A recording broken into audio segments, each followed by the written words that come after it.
on this field and get going. You know, with 25 practices, there's a lot to do and not a second to waste. And I really appreciate the mindset that these kids have come in as kind of a no-nonsense, get out here and straight to business, and commend AA Aaron Austin for the team him and his staff have put together. These guys are in shape, they're strong, and it's neat to see them run around. Just from a report standpoint, Dorian Hewitt is with us now. He'll get cleared hopefully in the next couple days. And Peru is reported camp. He's under the weather right now. He's on some antibiotics that will leave him off the field for a little bit. He's in our meetings and doing that, but hopefully his fever will go away here soon and he can get out here. With that, I'll take any questions that you got. He's had that fever for a little while. Are you worried about that now? They've had some specialists look at it. They've got it under control now. It's just that he's on an antibiotic that takes a little time to run its course, and we'll hopefully get him out here in a week or two. So we'll see where it's at. When they clear him, he'll be out here. You're going with Chris Steele. Kind of got the background on how he's feeling. What's his timetable to be fully? You know, everybody heals different. You know, I know that he's been working out well. We've been a little bit careful today. We're going to ease him back in the right way. We did that with a couple players, as you saw today, that are either coming off surgery or still healing.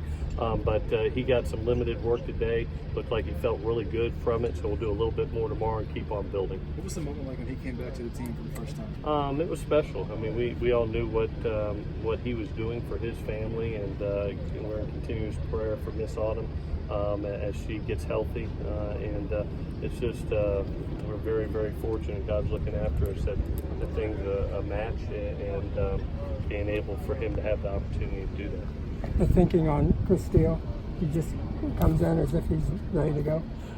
Chris did a nice job today, I think, as well as all the young DBs. We did some extra work today with our younger players, as you saw after practice. You know, that's the first thing you feel for the difference from spring to fall camp is the numbers and the amount of opportunities to be able to get reps, save some legs. But it's important for us to build that DB core, who's a young core right now, and Chris being one of them. So we're trying to gain as many extra reps as we can, and that may be letting the vets go for a little bit and working extra with those young guys. What did you see from the DB? Day one of the quarterbacks? You know, it's until you get the pads on and the bullets really start flying. You know, there was a couple decisions where balls bounced off. They tried to fit it in tight windows, and even Graham said that today. He said that's usually what happens. You come out here day one, and it's people want to be able to create that first impression, and sometimes you end up forcing some balls. But I thought overall, they were very accurate. I loved the 101 period. I thought that was a very competitive period. I thought they were deadly accurate in that. I thought the wide receivers did a nice job in that period. How long have you been intrigued by this offense? How long have you been intrigued by that? My history being at Memphis of running the spread while we were there and being able to attack every inch of the field is something I've had a background in. But then the see Graham's version of it and talking with him just was so intrigued. And then to watch it in spring, now having a chance to see our kids just come out here, and you saw there's not a lot of busted assignments anywhere.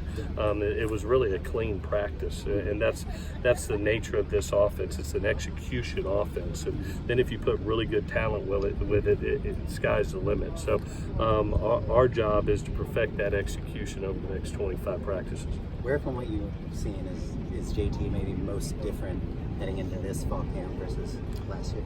I think anytime that you get reps, that's important for quarterbacks, and to be able to, now have gone through a year, get those game reps, now have been through a spring training, a couple camps, coming in this camp, you can see his confidence. You can see some confidence and some comfortability, to be honest with you. So it's good to see, and I think that's with all quarterbacks. Every time that you get those opportunities, reps matter, and it's obviously it's going to pay off for each one of those kids. In terms of reps, with would that be any reason to maybe not go the full 25 practices of a quarterback battle just because you could give one of that the top things, guy more reps? Yeah, one of the things you're going to see as we get into pads is we're going to be two spotting a lot of the drills. So you'll see two skills going on, two team periods go on. Even our walkthroughs, we break up and do actually saw defensively today, then break up and actually run two walkthroughs. So that's something that we will do throughout camp. That garners you extra reps. It garners us better evaluation on players, and it allows guys to grow. And when you're talking about having 110 guys out here now and be at full capacity and full force, you're able to do that.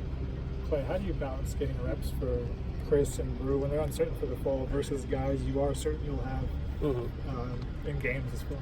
Yeah, one of the things that I challenged our staff to do is monitor our reps each and every day and make sure the guys that we need to evaluate. We know a lot of guys on this team, but we got to see where some young kids are and see where and if they can help us right now. We're monitoring that throughout this camp. One of the reasons, again, that we're going two spot is so we get accurate evaluations and see where guys are. Everybody's different, and sometimes it happens for a kid day one, sometimes it's day 101, but you're talking about talented kids. It's going to happen for them. It's just when does the light click on. So 2 more questions. Just a little off topic, but how do you feel the recruiting class is progressing? Well, I'm not allowed to talk about recruiting per NCAA rule, in the individual. But this year's a little bit of a different year because last year we had max numbers. We're not going to have that this year.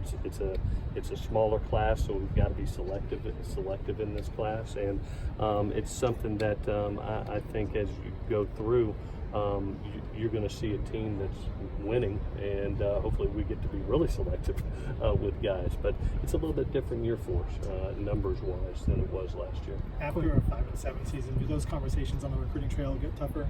It's USC.